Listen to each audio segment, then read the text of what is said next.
अस्सलाम वालेकुम everyone.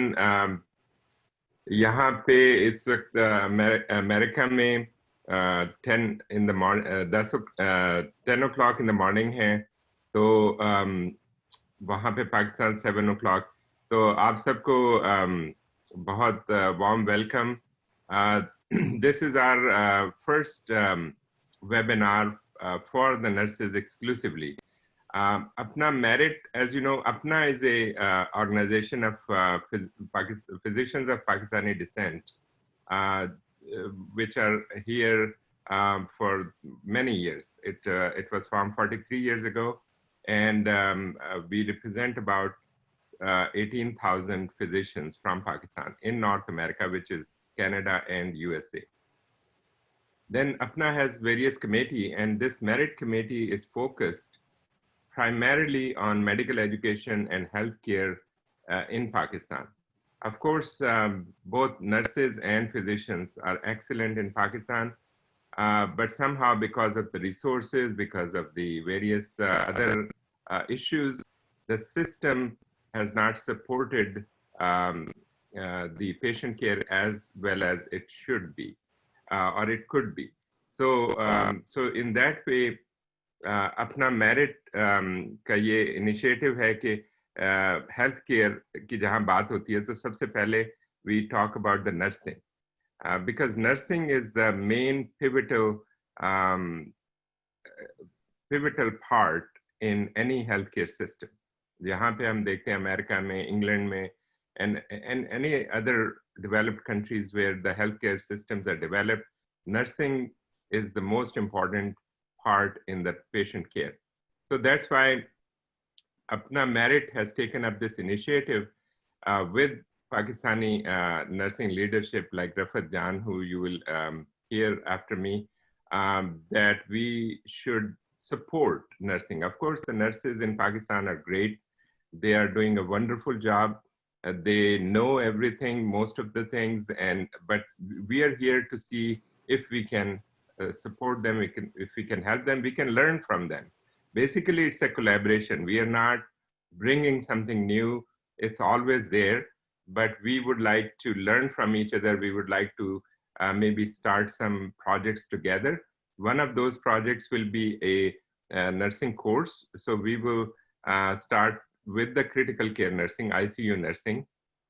And you will hear more about that from Dr. Kabani, who is leading this effort with the nurses. Of course, the nurses are on the forefront. So we want to make it clear that this is a nursing initiative and nursings are the boss. Nursings are the head. They are doing everything. They are developing the program. They will be the teachers. They will be the leaders. We are here as some of our physicians are here just to support the infrastructure, just to support them in any way that we can. But basically, it's a nursing initiative. And while a course is being developed, we thought that because COVID is there and a lot of nurses in Pakistan are taking care of COVID patients, and if they have any questions, there should be a resource. So there will be a discussion board on WhatsApp group, and this is a series specifically for those nurses who are taking care of COVID patients in critical care. So with that, I will invite our friend and very eminent leader in Pakistan nursing, Dr. Rafat Jan. Rafat, please give your few comments. Thank you so much, Dr. Shahid. Once again, good evening and morning at your end.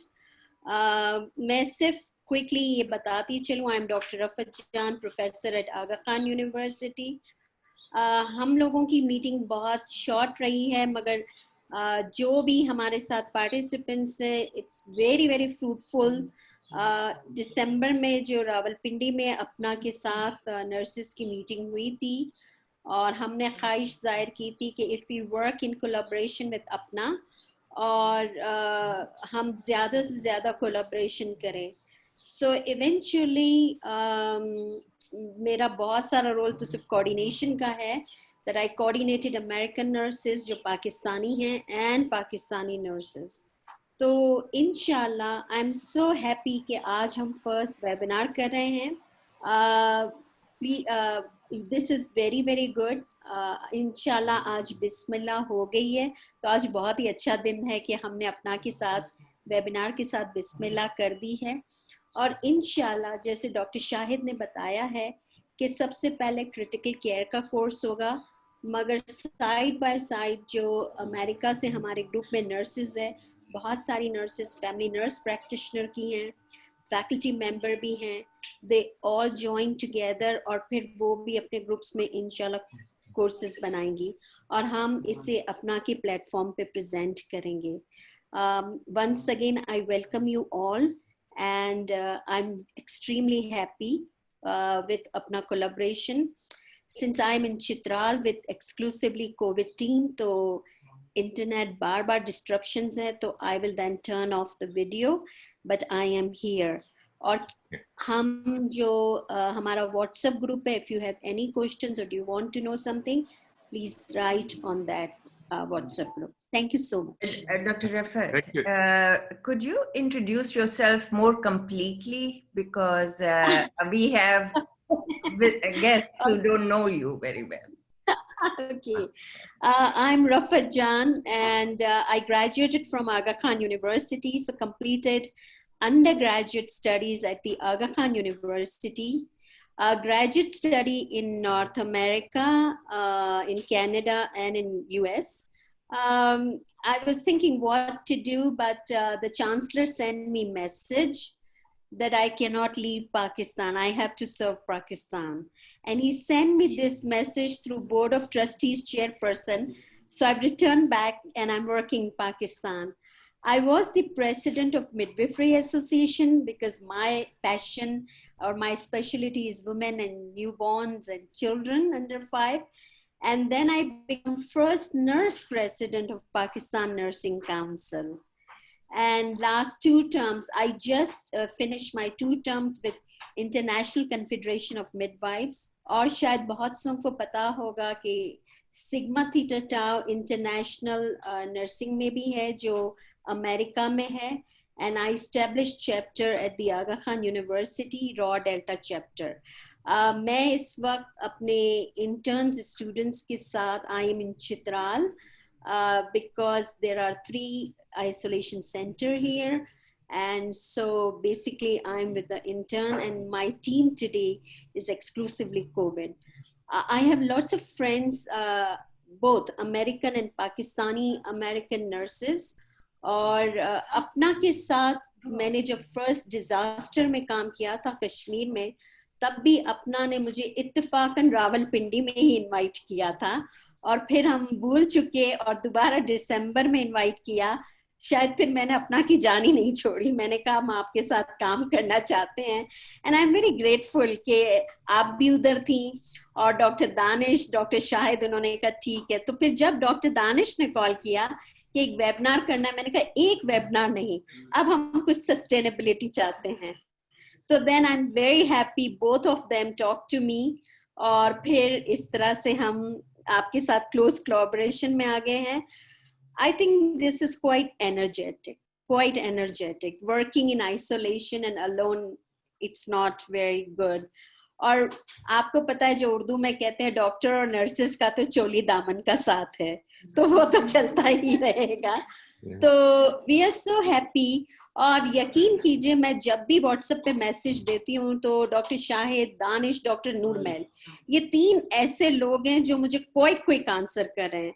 हाँ, मुझे थोड़ी सी frustration है कि मैं चित्राल में हूँ और थोड़ा सा नेट इशू है तो मैं इतना फास्ट नहीं कर सकती रिप्लाई, बट डे हो नाइट हो ये तीनों बहुत रिस्पॉन्ड करते हैं. So doctor Nahid, I am hoping कि हमारी ये कोलैबोरेशन कंटिन्यूस रहेगी. Whatever I can do for nursing and midwifery profession from Pakistan, I'm always ready to do in whatever capacity. Thank you. Thank you so much. Rafat, I see that we are joined by Arvind Masinga, who's from State Department, USA. So Naheed, you will introduce after your remarks so that we can hear from Mr. Masinga also how they are appreciating this initiative and effort and how we can together make a difference, howsoever small, in Pakistan healthcare, especially in rural area like where Rafat is at this point, Chitral, that's bordering Afghanistan, and very close and far-flung areas where the healthcare is really scarce. So over to you. Thank you so much. Thank you, everyone. And thank you, APPNA Merit team, for inviting me to speak. I'm really very proud of APPNA Merit and all the nurses in Pakistan. My close association with nursing in Pakistan started when I worked at Shaukat Khanum Hospital in '94. And I was part of the team that trained Pakistani nurses for pediatric oncology and oncology, how to calculate doses, body surface areas, how to verify what chemotherapy side effects have to be given. So we ran this whole course and trained a cohort of nurses, and realized that how smart Pakistani nurses are and how wonderfully they adapted to American standard of practice of nursing at Shaukat Khanum Cancer Hospital. Since then, since I was president-elect last year, I came to Pakistan in July and met with all the health stakeholders. And one thing uniformly that came out was that Pakistan has a huge nursing crunch. We have only 10% of the nurses, of the required million nurses for the population in Pakistan. And the bottleneck, so while there is a lot of will and energy in starting nursing schools, there's a bottleneck because we don't have doctorate level or graduate level nurses to be nurse educators. And that because we need quality nursing in Pakistan. I think in a country which has severe resource constraint, the nursing roles in US are so varied and wide. We have primary nursing, we have specialty nursing, we have physician extenders as nurse practitioners in various fields. We have physician assistant, we have midwives. We have so many different types of nursing. Nurses provide services in the hospital, in the clinics, in schools, in-home nursing centers, etc. For palliative care, nursing is the main, strength for the delivery of care. And all these roles are missing in Pakistan and need to be developed, and nurses need to be trained for this. I'm so glad APPNA Merit is taking this, and particularly grateful to Dr. Noormahal Kabani for focusing on the intensive care nursing training. So welcome everyone, and thank you for starting this project. Dr. Rafat Jan has been instrumental and the lightning rod really for advocating for nurses and nursing education and developing it as a professional career in different fields. So let me now introduce Mr. Erwin Masinga, who is the US State Department's Deputy Assistant Secretary for Pakistani Affairs within the Bureau of South and Central Asian Affairs. He has been a huge supporter of the expat Pakistani communities here. We have relied heavily on him.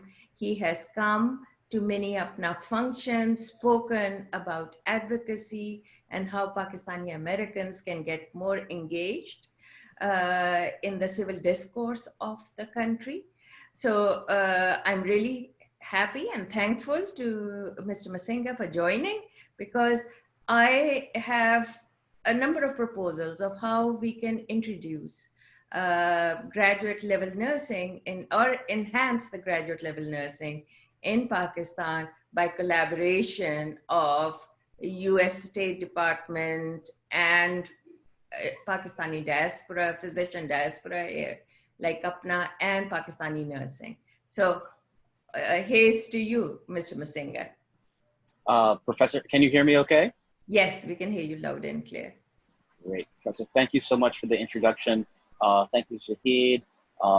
Thanks to all of you. I can't express my joy adequately to talk about how this initiative thrills us. It is exactly in keeping with the vision we have for the growing and deepening people-to-people ties between the United States and Pakistan. The United States government invests heavily in people-to-people ties, but at the end of the day, it really depends on initiatives such as this one and many, many others to build those ties on economic levels, on social ties, et cetera, et cetera. In this era of COVID-19, which has affected both of our countries as heavily as it has, it is critical and essential that professionals such as yourselves create those ties to take the initiatives that you have on a normal basis to the next level.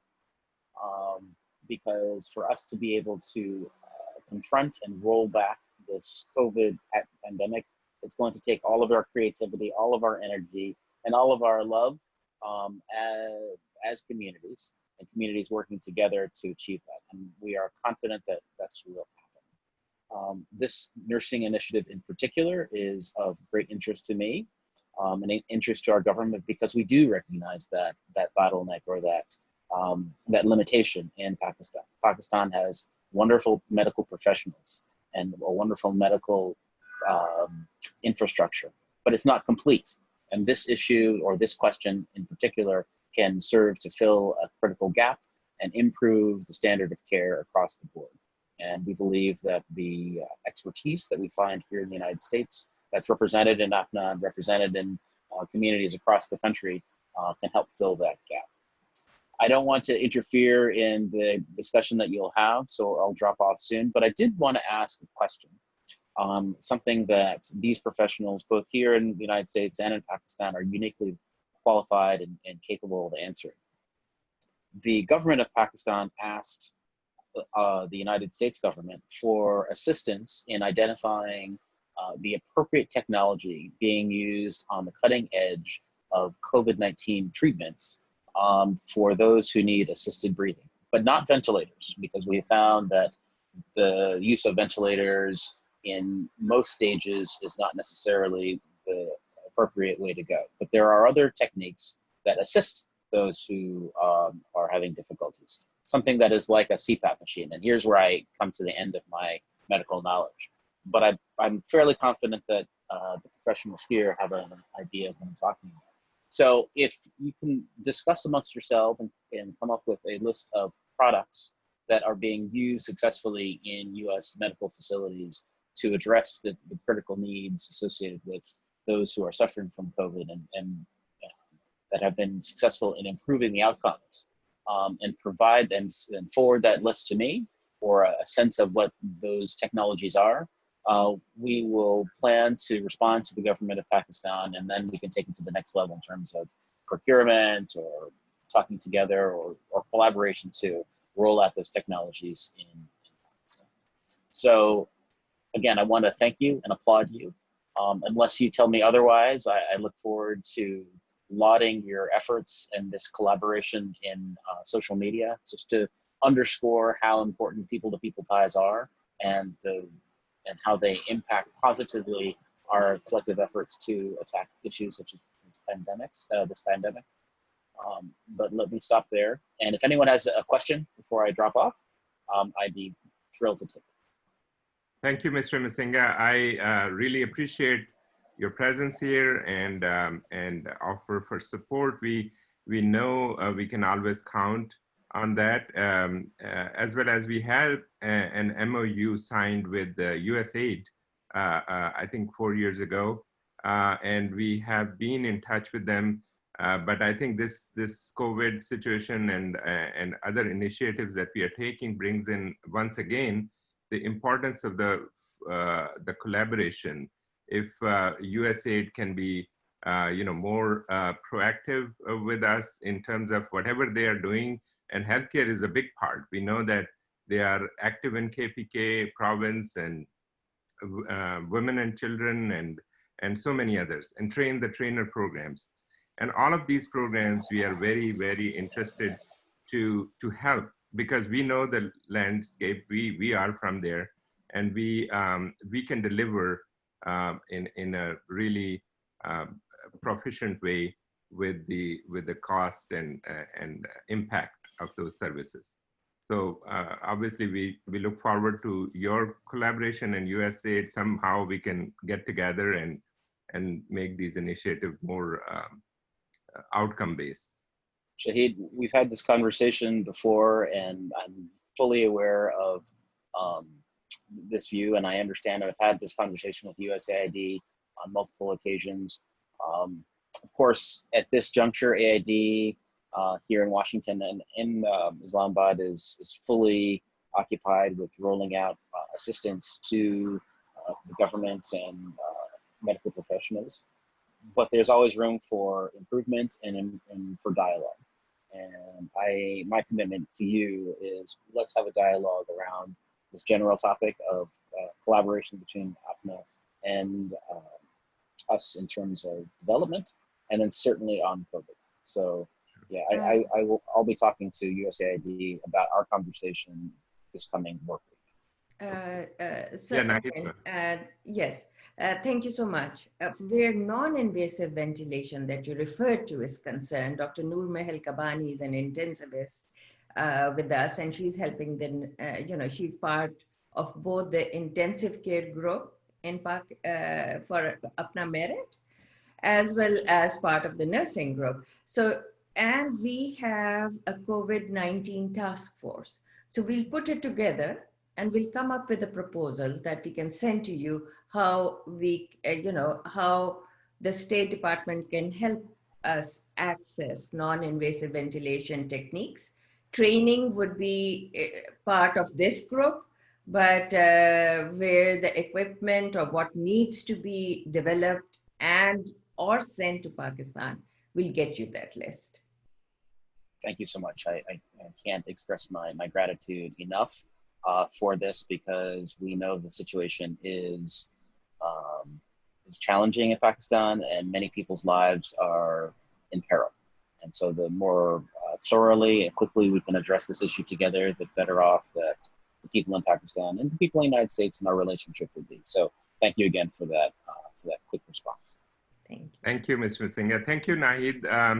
Before I give it to Dr. Kabani to start the program, because I promised her that we will not do a lot of time on inauguration of this important aspect. I just wanted to acknowledge Danish, who's present here. He is the main force behind all the programs that we do. He's always with me, developing nursing initiative or any other program that we develop together. So thank you, Danish, for all your time and effort and energy. And with that, I will ask Dr. Kabani to take it over and introduce the panelists and speakers, and also whatever you have in mind, or maybe Mohsin will tell us about what nursing initiatives we have. But please take it over from here and introduce yourself and start the program. Thank you. This is Dr. Kabani, but I'm going to ask Dr. Mohsin to start. He is our moderator for today, Mohsin and Shabana Ali. So they will start, and then we will go through the process of the case itself, etc. So go ahead, Mohsin. Mohsin, are you there? Hello? Well, yeah, sorry, I needed to unmute myself. Yeah, go ahead. Good evening, everyone. My name is Dr. Zaman, and I'm a consultant in critical care and acute medicine, and I've been working on the APPNA webinar series with Dr. Kabani and Shabana Ali and a few other nurses. And what we are going to do is, I'm kind of going to summarize the introductions a bit. I'm going to first talk about why we are all here. We are here because we have developed a few nursing initiatives or nursing training initiatives for nurses in Pakistan, and one of them is the Merit Nursing webinar series, and you are here for the first webinar of that series. This series is focused very much on nurses who have limited experience in the ICU setting and are junior, fairly junior nurses. And the webinar series is very much focused on the COVID-19 patients and what are the essential skills one might gain from this series to look after these patients. Certainly at the end of this series, you will not be a fully certified nurse in critical care, but you will have the essentials you need to look after COVID-19. We are hoping that from September onwards, we will have a much more comprehensive teaching course, basically focusing on the fundamentals of critical care nursing. And this is going to look after what we might be able to provide to the nurses in the region in terms of gaining skills and competencies which are evidence-based and which might help improve the care of the patients in Pakistan. Having said that, just to remind you, we are here for the Merit Nursing webinar series. And your moderators today are going to be myself and Shabana Ali. So Shabana, would you mind introducing yourself? Yes, thank you, Dr. Mohsin. I'm Shabana Ali, and I have graduated from the Al Khan University School of Nursing, did my diploma and my BSN, and then I migrated to US and did my master's in nursing. At this point, I am the associate director in the ICU in one of the HCS affiliated hospitals, which is a 26-bedded hospital, and we are dealing with COVID patients day in and day out. So I think this is a great platform to share my knowledge and my expertise for my ICU nurses. And well, I'm glad to be here. Thank you. Wonderful. Thank you, Shabana. Now, before we start, I'm going to ask you guys a question, and I'll be grateful if you can raise your hands on WhatsApp on Zoom to identify your answer in affirmative. The question, of course, is how many have you been a nurse for less than 2 years? And if you can give us an answer in the next 30 seconds, I'll be very grateful.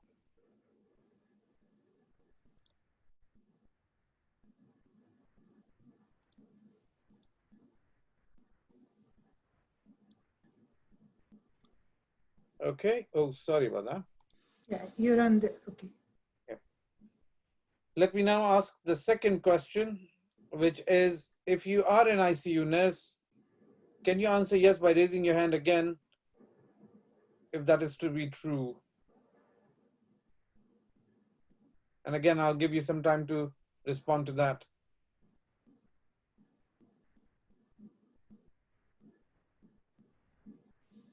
And now that we have done that, I will invite Dr. Kabani and Ashifa to introduce themselves and get on with the presentation, please. Thank you. Ashifa, please go ahead and introduce yourself. Good morning. My name is Ashifa Moledina. I am a nurse practitioner at the University of Maryland. I've been an ICU nurse for 15 years. I also work as a nursing administrator and currently working in ICU that's exclusively COVID patients. So I'm very pleased and honored to be here to help share some basic ICU knowledge and then some pearls about the COVID patients that we've been caring for. Thank you, Ashifa. I'm Dr. Noormahal Kabani. I'm a pulmonary critical care and sleep medicine physician with a special interest in tele-intensive care. I have been a pulmonary physician since my training in 1991. My first association with nursing in Pakistan was at AKU, where I went as faculty, and that's where I met some wonderful nurses. Two of them at least are still in touch with me, and they are my liaison to the rest of the nursing group here. That was Hafiza and Taj Bano. We worked together in 91 in Pakistan, started the first intermediate care unit as well as the first ACLS course at that time.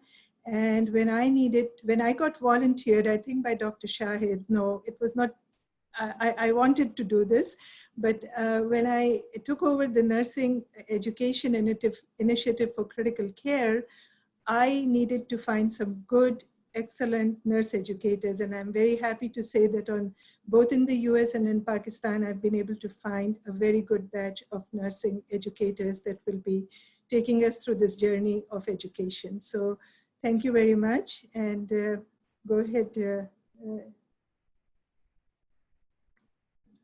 Mohsin. Yes. So basically, we have to just start with the talk now. So yes. Yep, very good. Want to start with the objectives. Yep. So we're going to just for this webinar here, we're going to start at the very beginning. So we're going to identify some components of the primary and secondary assessment of a patient. After this talk, you should be able to perform a standard head-to-toe assessment and apply the assessment concepts to a patient scenario. So we will introduce you to Mrs. N, and we will do some teaching, and we'll apply it to Mrs. N and her case.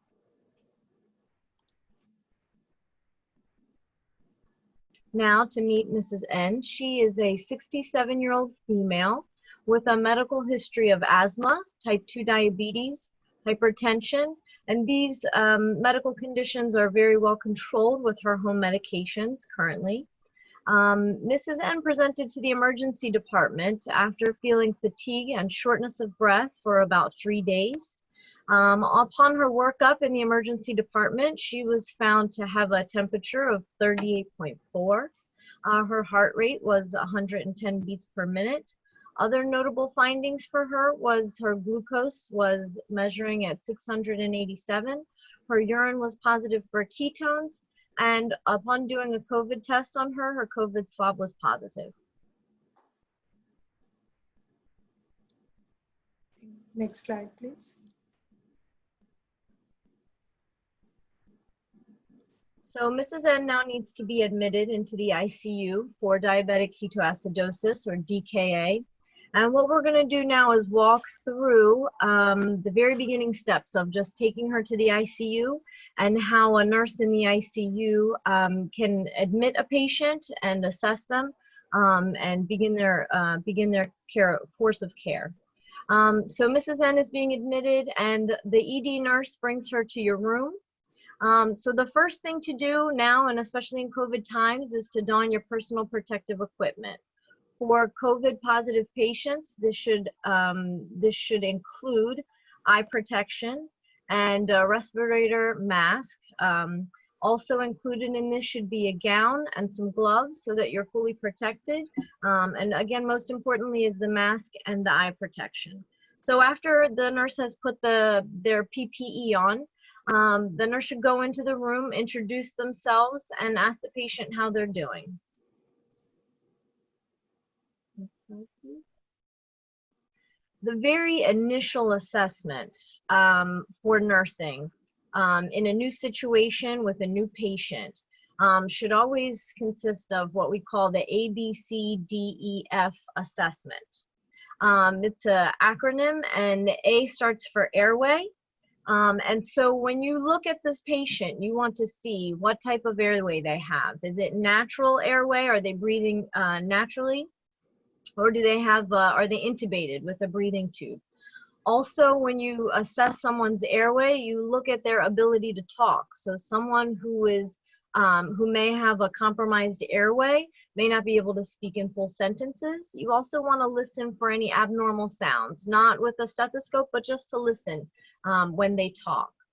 Next, we'll talk about breathing. When you talk about someone's breathing, you want to talk about how you want to assess their rate of breathing, what their respiratory rate is, if they are using a lot of muscles to breathe, and also if you look at their nose and you see nasal flaring, that's another clue of how they're breathing.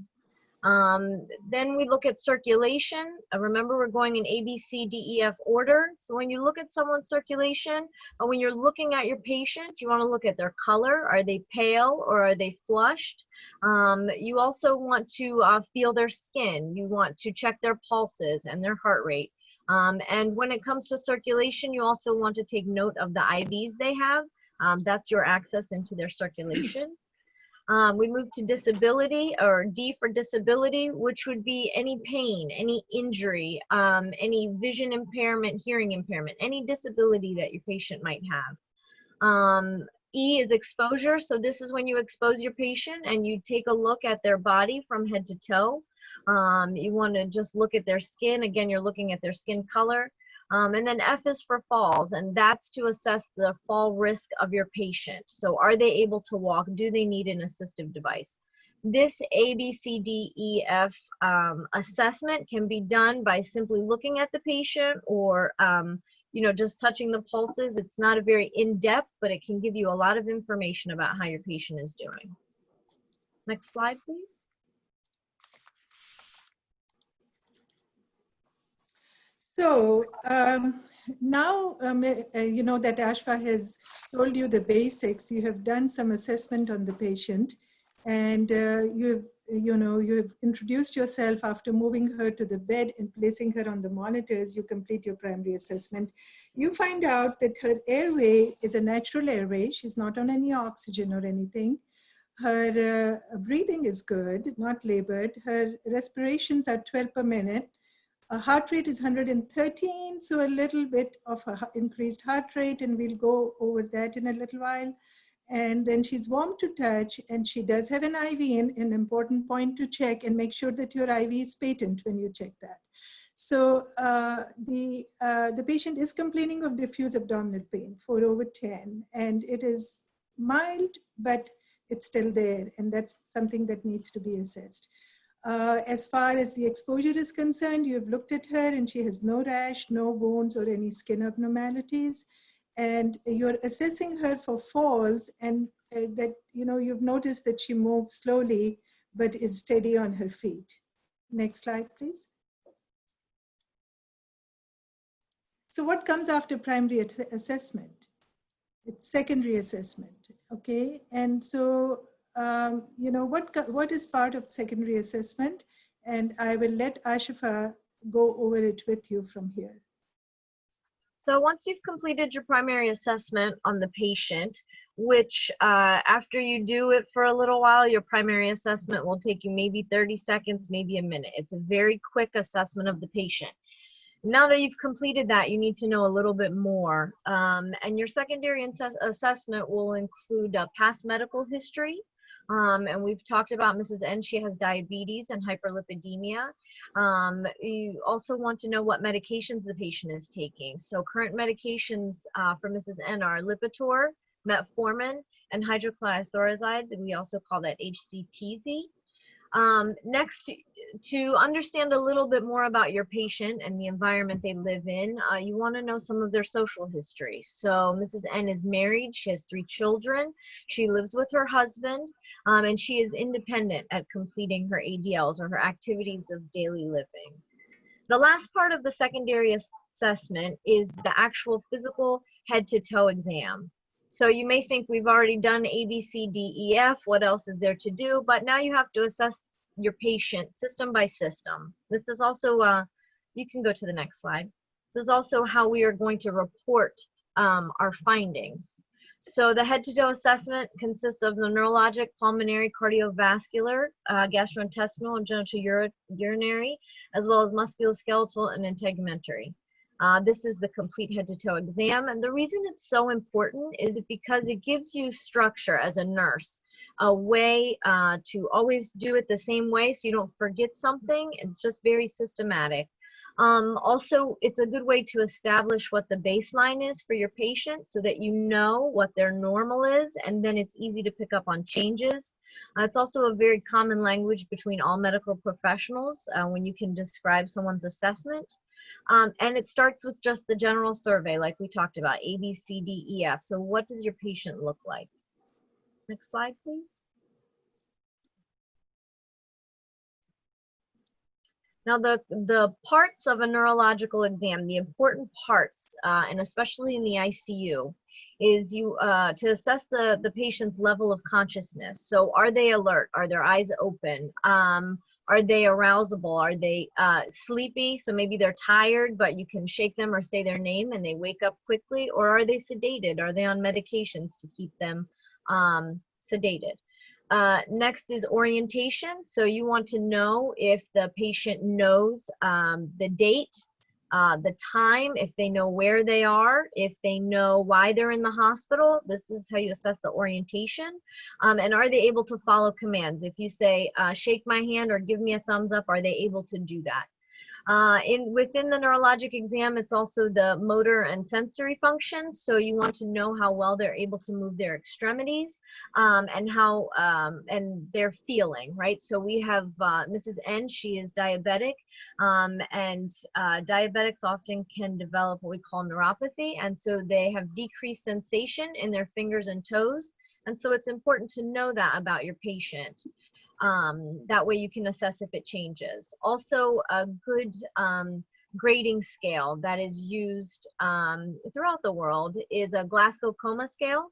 It really helps to identify a level of consciousness, but it's another way of a common language, right? So you can tell the physician their GCS, you can tell the neurologist, the specialist, their GCS, and it helps understand the overall neurologic function of the patient.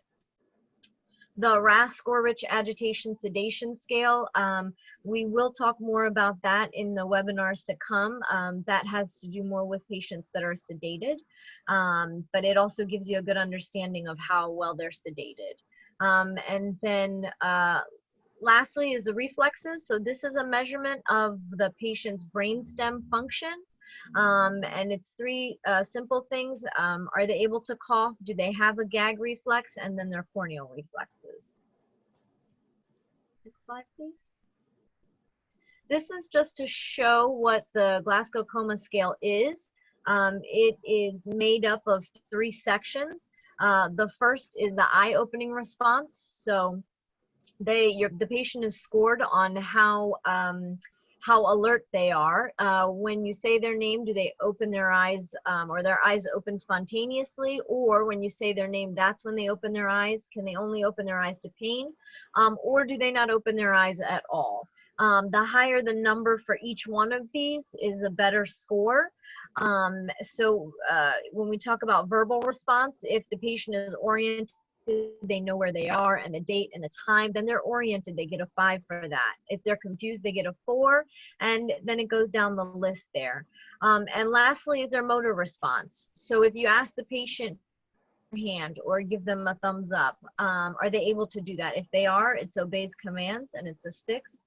So it's the highest score. And as you move down in the motor system, in the scores, the less motor function they have or ability, the less score they get. So the best score someone can have is a 15, and the lowest they can have is a 3. Next slide, please. So, Ashifa, thank you. That was a pretty comprehensive evaluation there. And I do not want people to be overwhelmed by all this information. Please rest assured that you're going to be receiving handouts through your Google Drive with the details of what Ashifa has gone over. But in the meantime, practice makes perfect. So when you get a chance at the bedside, go over things. And now that you have, we'll come back to Mrs. N. Mrs. N is drowsy and moaning, but she's oriented ×4. She moves all of her extremities to command and has a GCS of 15. I'm going to ask you a question on this. Which of these findings is abnormal or maybe concerning to you out of what has been reported? Drowsy, moaning, oriented.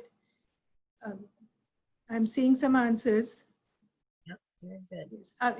And the GCS of 15 is normal, but she's drowsy. So yes, that is what would concern me and would prompt you to do further evaluation of whether she's drowsy because she's tired and didn't sleep enough, or is this because she is mentally,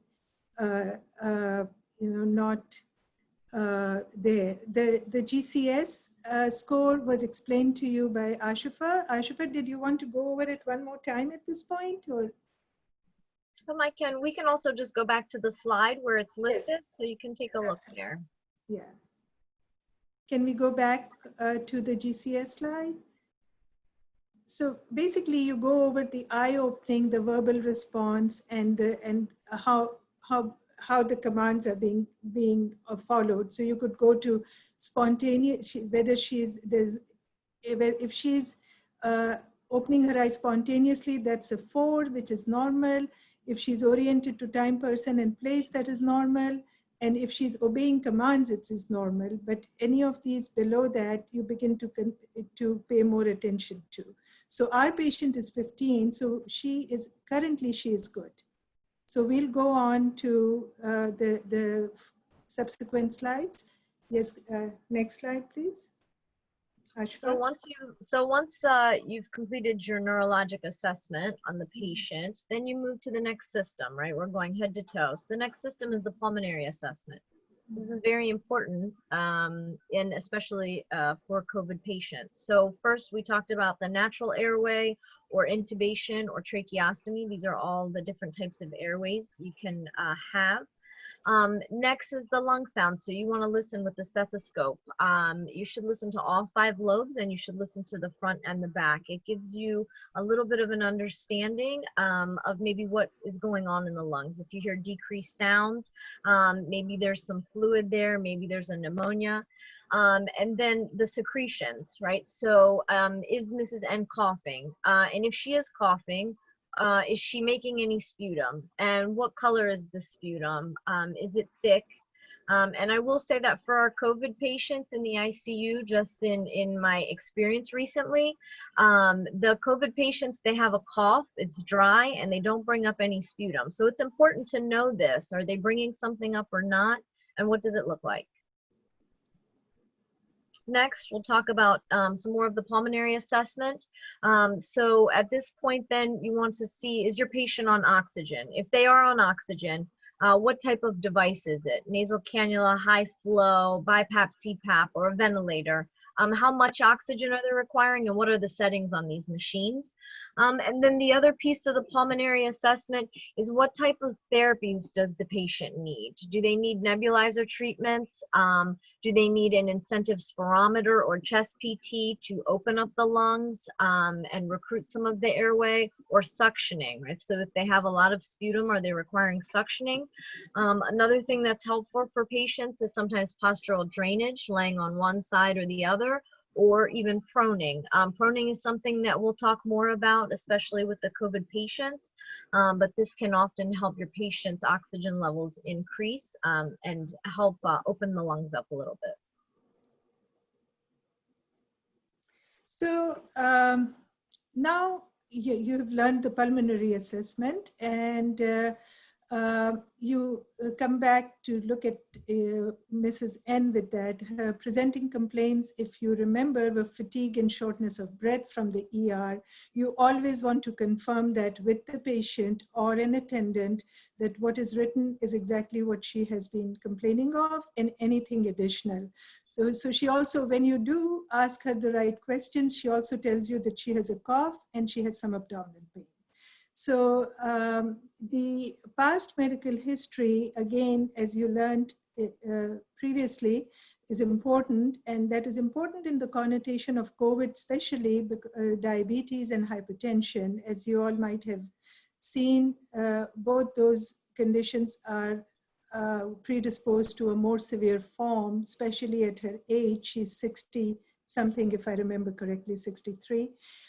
She takes medications. Again, this was listed, but it's when you're at the bedside, you need to confirm that and talk about, ask her to make sure she's not taking any additional medicines than what has been listed. And another more important thing is also to ask her when the last dose of the medication was.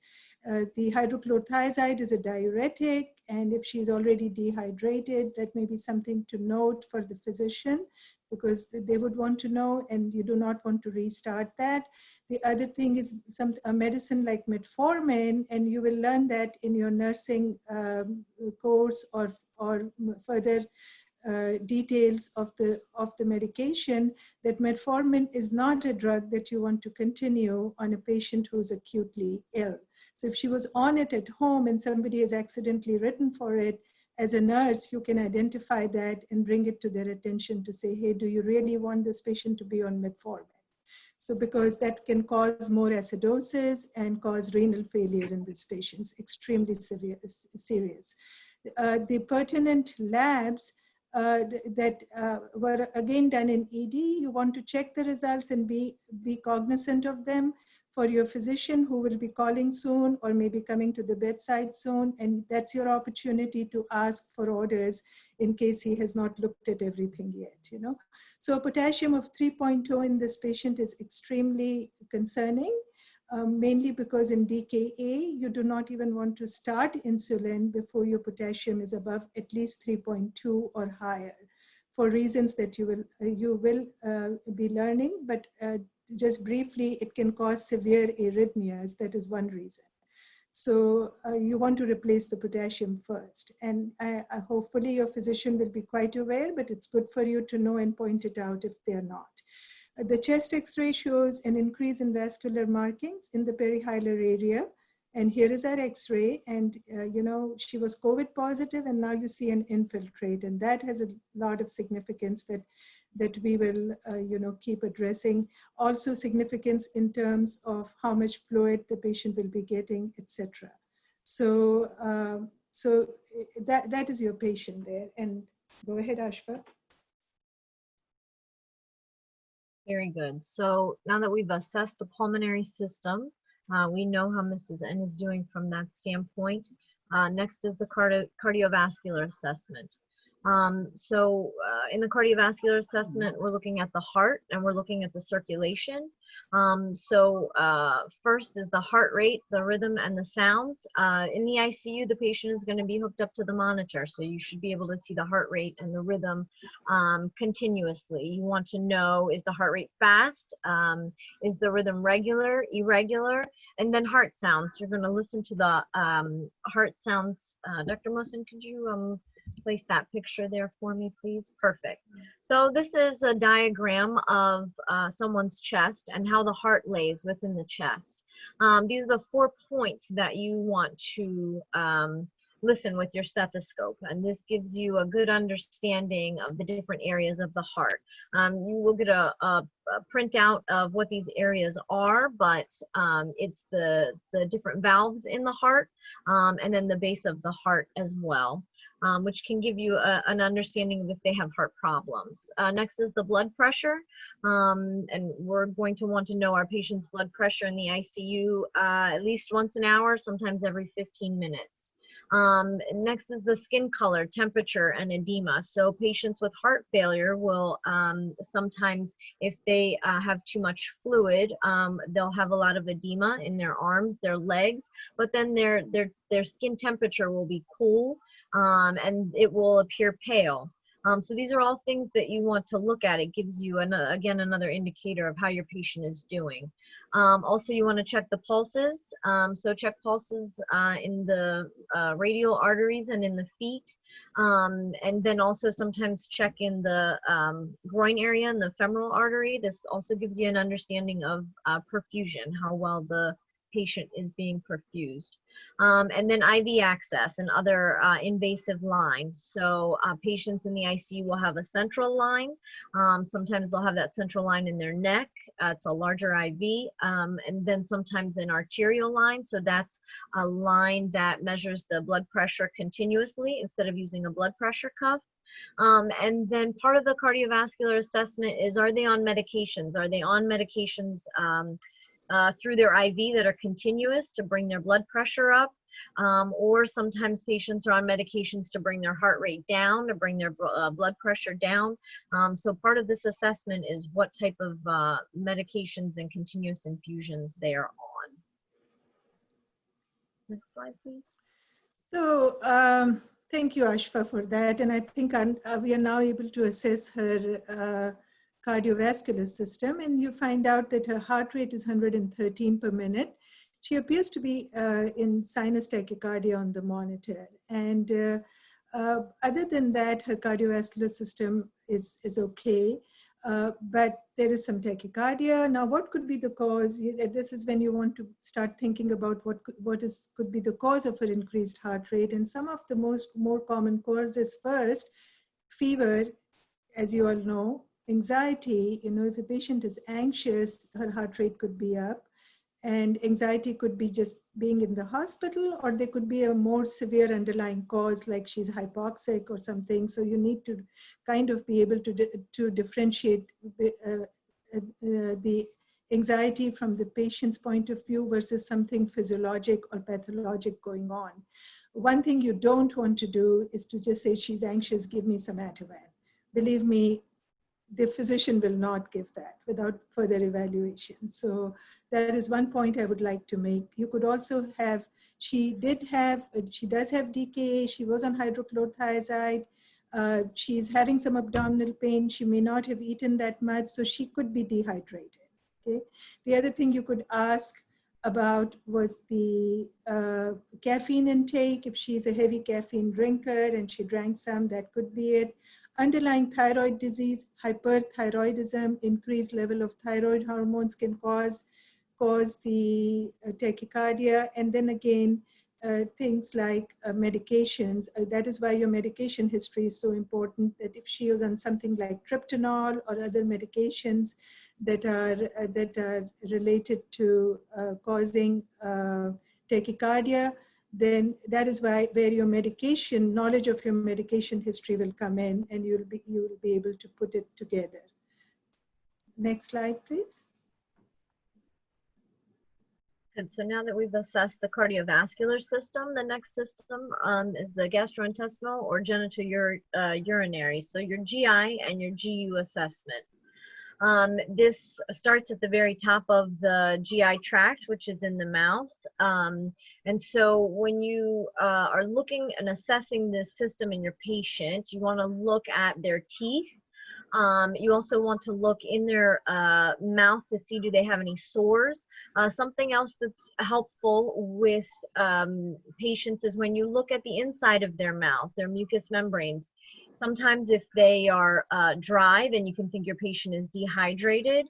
Sometimes if you see the mucous membranes, the inside of their mouth is pale, that might mean that they need some blood, right? So then you want to look at the lab. So very important information you can get from that. And then you move down to assess their abdomen. There's an order in which you do that, and first you look at their abdomen, right? So make sure that you can see their entire stomach area, their entire trunk, and then you take a listen for bowel sounds to make sure that they have bowel sounds, or to see if they are normal active, hyperactive, and then you can percuss. So someone whose belly is very big and distended, if you tap on it, it may be high-pitched. So that means that there could be air in their belly that's not supposed to be, and that's something that you're going to want to tell the doctor that you've assessed. And then you palpate. So you want to know if they have any abdominal tenderness. Can you push on their belly? Is it soft or is it firm? That gives you some good clues. And then you also want to know if this patient is not able to eat, or if they have a problem with their mouth, then you need to have some sort of access to their stomach, right, to give them medication. So do they have an NG tube, which goes in the nose down into the stomach? Or are they able to eat? And then nutrition, what are their nutrition needs and what do they eat? These are all things that you want to assess within this system.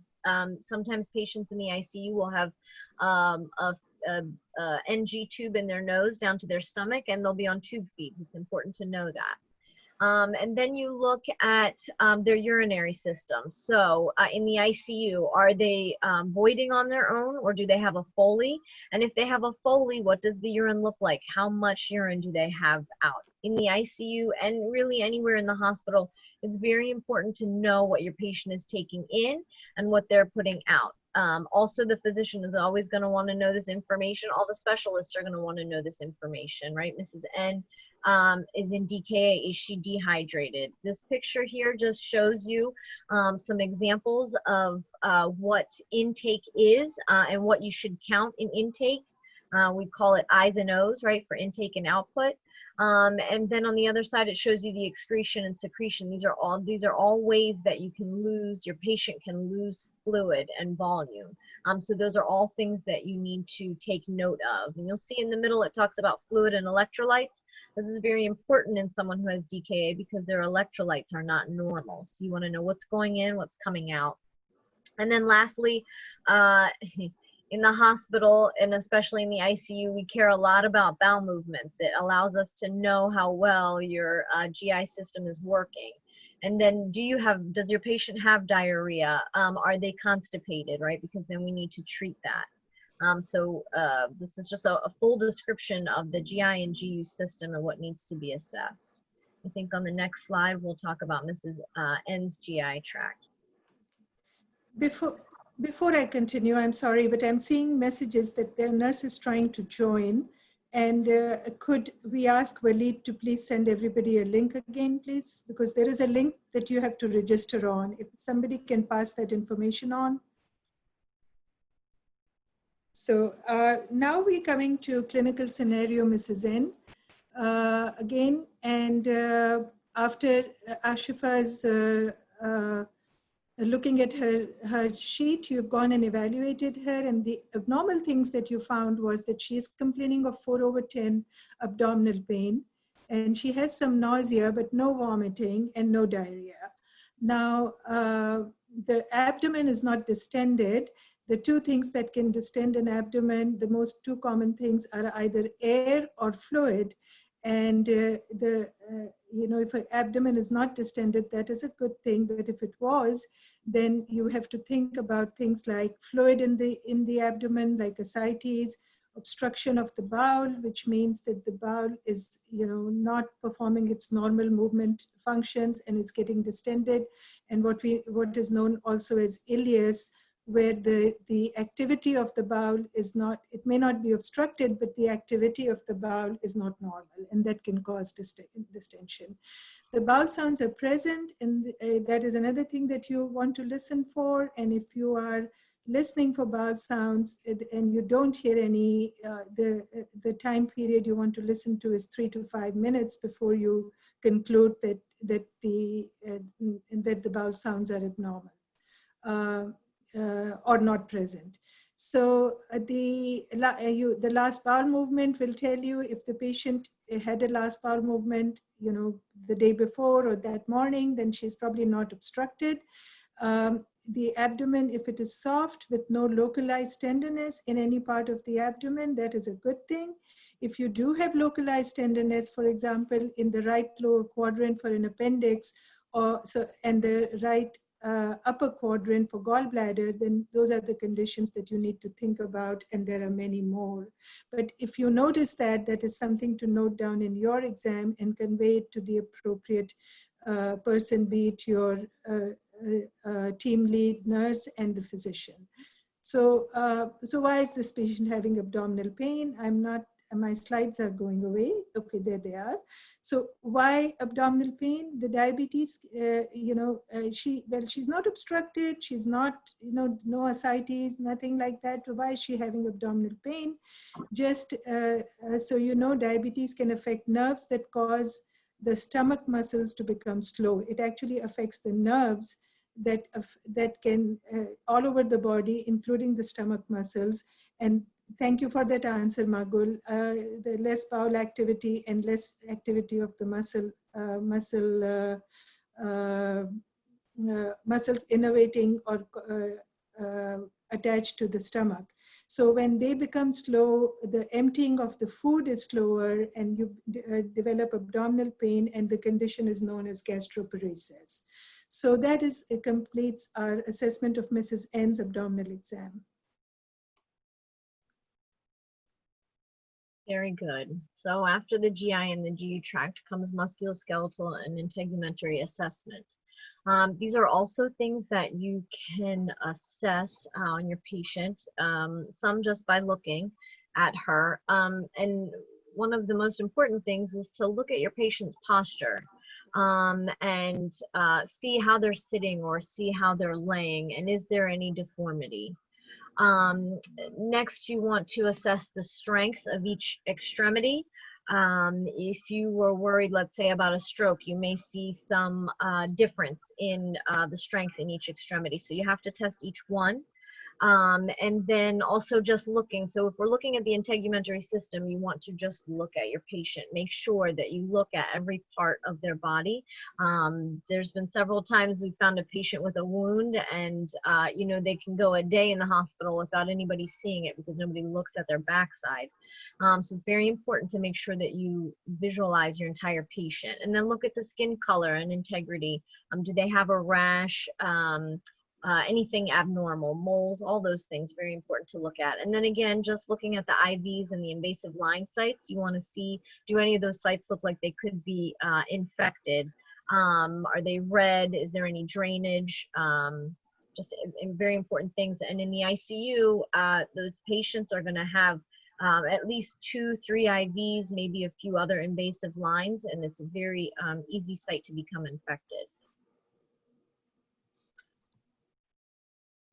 And then here's a picture, which is very important, especially Mrs. N is 67 years old. So, you know, I think when we're younger, we learn about scoliosis, and that's a spine that's not straight. As we get older, and myself included, our posture starts to change. And so you'll see a lot of older people with kyphosis, with almost like a humpback. And we can talk more about that, but it's very important to just assess the natural way that the patient sits and carries their body.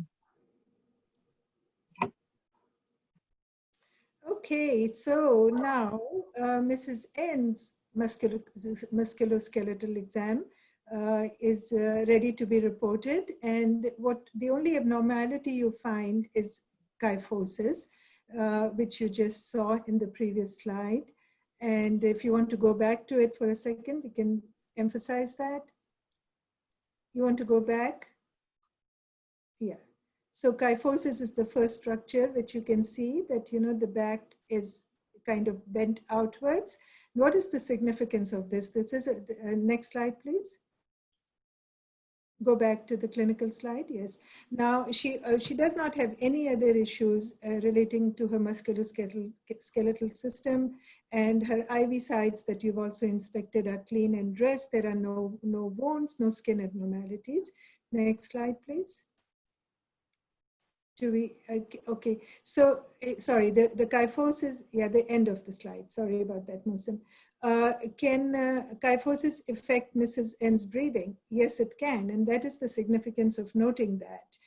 Breathing can be affected because of the fact that the rib cage that is deformed due to any of the chest abnormalities can restrict the movements of the lungs, so that can prevent, that means that the lungs don't expand fully, and you can develop problems with breathing, especially as you age over time. That is one of the causes of having problems with breathing. There are many others that you will learn, which are related to the brain, you know, with the brainstem reflexes. Yes, thank you. And yes, it will restrict the expansion of the lung, and that is what will cause the restricted, that could cause some restricted breathing in Mrs. N. The other causes could be that she does have a little pneumonia in her X-ray like we saw, and that could be causing the problem, which would aggravate whatever underlying conditions she has. I think she also has asthma. So if she has an asthmatic episode, then that would also affect her breathing. So all of that pieces of information, if you know that about your patient, then you can anticipate what problems can happen with this patient. Thank you.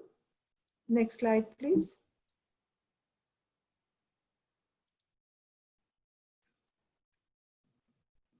Very good.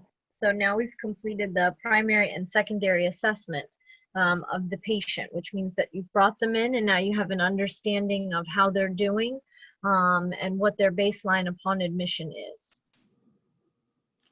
Good. Next slide. So oh, sorry. Yeah, no, go ahead. Okay, so I just wanted to kind of point out what is coming next in your webinar. We have pretty much completed the initial assessment of the patient. And so the next set of talks will, we will work on Mrs. N's condition again on day 2. And the second talk will cover the oxygen therapy and non-invasive ventilation. The webinar is going to be at the same time on the same day, that is next Saturday. And the list of the remaining talks are here. I would like to emphasize here, I've seen a lot of messages about not being able to join. We will try to make that process easier for you, but there is a link to register. And as soon as you, as soon as you register, you will receive an email and a reminder 1 hour before the seminar. And from there, you can click directly from there and go get into the meeting. So you will not have that problem. For those of you who missed a part of the seminar or all of it, please convey to everyone, and we will convey too, that this seminar is recorded and it will be on YouTube, and we will let you know how to access it. So now I will just leave you with this query that she is on now day 2 of admission, which will in our case happen next week, but she has a natural airway, which we know from her previous history. Her oxygen saturation, however, is now 90% on room air, and you notice that now she's 90%. It's almost the end of your shift, and you're when you see that 90% saturation, you will go back and assess her, I'm sure, and you find out that something does not look right. So I'm going to leave you here with this question. We'll get the answers to it next week. Which one of these findings is not of increased concern to you? A respiratory rate of 26 per minute, capillary refill of less than 3 seconds. She's sitting up in a bed and appears anxious, and she has nasal flaring. So remember, the question is a negative. Which one of these findings is not of increased concern to you? So we'll leave that, and we will discuss the answers on the next talk. So I think we can go on to some questions. I see some questions in there. And Mohsin, if you want to take over. Yeah. No, certainly. I just wanted to remind people that the plan here is that as we hope you will incorporate what you have learned today in your practice as you go along the week. And yes, if you find any questions or any queries which come when you try to incorporate this knowledge, we will have a session at the end of each talk for 15 minutes where you can talk about the last session and what you learned and what challenges you might have faced when trying to incorporate this knowledge. And I can give this back to you, Dr. Mahal. You can go ahead and. Okay. No, I'm okay now. I think we should go to the questions that people have in the Q&A, I think. Or however you want to do it. If people want to raise their hands and ask questions. Ashifa, are you done with your section? Yeah, I think so. I think so too, yes. So let's go to the questions and we can try and answer them.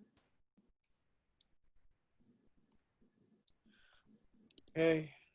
Do you want to read some of the questions in there? Let me see if I can get to it. Okay, I've come to the question. Okay.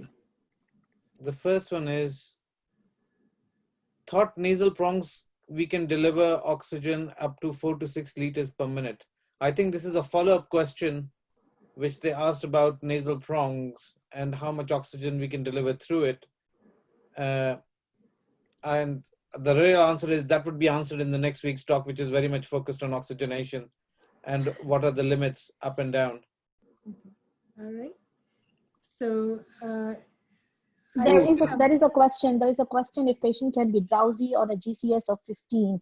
Yes, sometimes they are able to open the eyes spontaneously, but their eyes are very heavy. They can follow your responses, but the responses are not very active. So the criteria that has been given for RAS, for the GCS, they get the number, they get the point, but still you see patients being drowsy.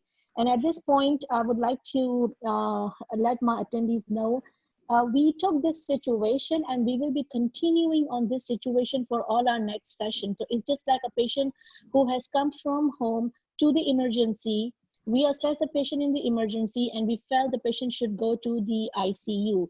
Now in ICU, as a nurse, you assess the patient, you stabilize, and now we will see how the situation keep on deteriorating, and that's how we will be picking up all our session on that situation. So please remember Mrs. N for the entire webinar, because we will be continuing back and forth to her situation, and we will be molding her situation in a way to keep up with our sessions and her symptoms and what were the medications, what we did earlier and everything. So please just remember those assessments. There are some people who have raised their hands. I am going to allow them to talk if we have some time. Maybe 5 more minutes. 5 more minutes. We have the next session. Fair enough. So Rasab, would you mind telling us what your question is, why you have raised your hand? Okay. No response from there. So we will move to Rubina Sampson.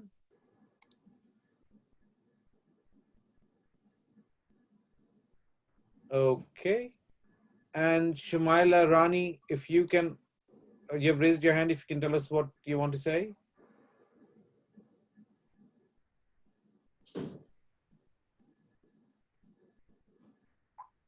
Are people having trouble unmuting the microphones? I suspect so, because they're all muted. Yeah. So can we unmute them? Oh, Naheed has unmuted herself. Okay, good. So I have raised my hand. May I go? Please Yes. do. Okay, so this is Naheed Ali from Canada. I'm a physician, not a nurse. Very, a detailed program, and I'm enjoying it. My comment in respiratory assessment was that perhaps when you're initially looking at the patient, a respiratory rate is very important. I know you talked about it later on. Also, use of accessory muscles of respiration are important if this is a labored breathing. And as a part of respiratory examination, when you're listening to the chest and 5 lobes that were already mentioned, it's important to look at the breath sounds or absence of breath sounds, and looking for or hearing any adventitious sounds such as crackles or wheezing. And the last thing is oxygen saturation. I know oxygenation will be addressed in the next session, but with the first assessment, especially when we're thinking of COVID, oxygen saturation, I think, should come as the first assessment as well. Mm-hmm. Yes, Naheed, I think all of those things, if I'm not mistaken, were addressed, but we are going to be doing ongoing presentations related to all of those topics, including the nasal flaring that was mentioned in the question was a beginning of anyway, so that will be addressed. Thank you for pointing it out, though. Rasab, you've unmuted yourself. Can you ask your question, please?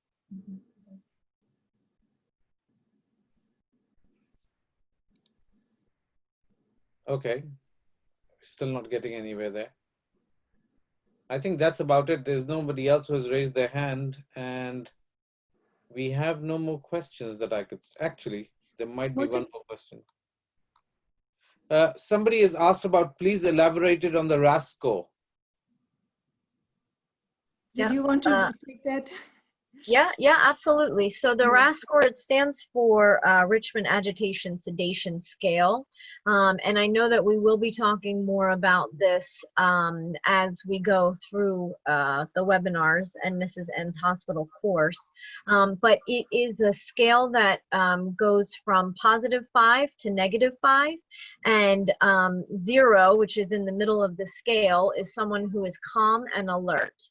And so it allows you to give a number to a patient who is either very, very drowsy or sedated, obtunded, or a patient who is agitated. So someone who is just moving about a little bit to someone who is violent. +5 is a violent patient. So it allows you to quantify or give a number to your patient's agitation and sedation. It's used in the ICU and mainly for patients who are on sedation or patients who are being watched for their agitation. Okay. All right. Mohsin, I just have one thing to say to the audience, that I don't know how many of you are we don't know the practices in Pakistan. So we don't know whether you are using this method of assessing patients, but if you are, that is great. If you're not, just during this week, go back over all of these points, and also look at there is a YouTube video that is in your handout that you might want to refresh if you this talk with. And this talk will also be recorded and available for you to look at again. Thank you. Thank you. Thank you, the panelists, Dr. Kabani, especially our speaker and moderator. It was a wonderful talk, and I think next time you'll have more time for question and answers, because today we had some speeches in the beginning, because we wanted to make sure that the nursing initiative is highlighted. We know the importance. We wanted everyone to know the importance of nursing in Pakistan or everywhere in the world. And that is why we had some guests in the beginning. But next session, you will have more time for question and answers. And because our next webinar is in 10 minutes. And I would encourage all the nurses, particularly the critical care nurses, to please join our critical care webinar, which is every Saturday at 11:30 Eastern time, which is, I think, 8:30 in Pakistan, because that is a discussion, although among physicians, but as we said, nurses are really the pivotal part of any healthcare team and very important part. So I would encourage all the critical care nurses, particularly here as well as in Pakistan, to attend that webinar, which is starting in 10 minutes. So thank you all for attending. Thank you, moderators and speaker, and Dr. Kabani, and all the attendees and panelists. And Dr. Mohsin has been very instrumental in Dr. Mohsin, obviously, Dr. Mohsin is